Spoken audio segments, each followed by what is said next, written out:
So this next quick tip is probably one of the easiest ones I've ever had to record, to be honest, because it literally just involves clicking a button. But it's one that I wanted to flag up for people because a lot of people may not have noticed this. It's only something that's come in recent versions.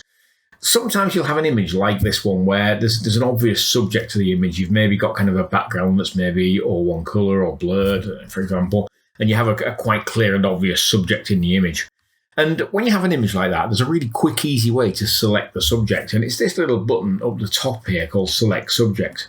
And if you actually click on that, what it does a selection of what it decides is the subject of your image. And you can see there from the little dancing ants on the outside, it's pretty good on a lot of images. It actually does quite a good selection. Now, it may not be perfect every time. You may find occasionally it misses little bits out, like the top of the turret, for example. There's a bit of sky there that I might want to deselect. But it actually does offer you quite a good starting point to work from. And there's nothing to stop you using that starting point and then going away and switching over to other tools. So you may decide to go switch to your quick select tool and just bring the size down a little bit and use the Alt key to remove that little bit in there, for example, and down here. So you could do that type of thing if you wanted to touch it up. But it gives you that starting point, which sometimes can be quite a quick way of getting a good starting point to work from. So if you haven't come across it before, just on the top bar there when you're on the selection tools, and it's definitely worth a go.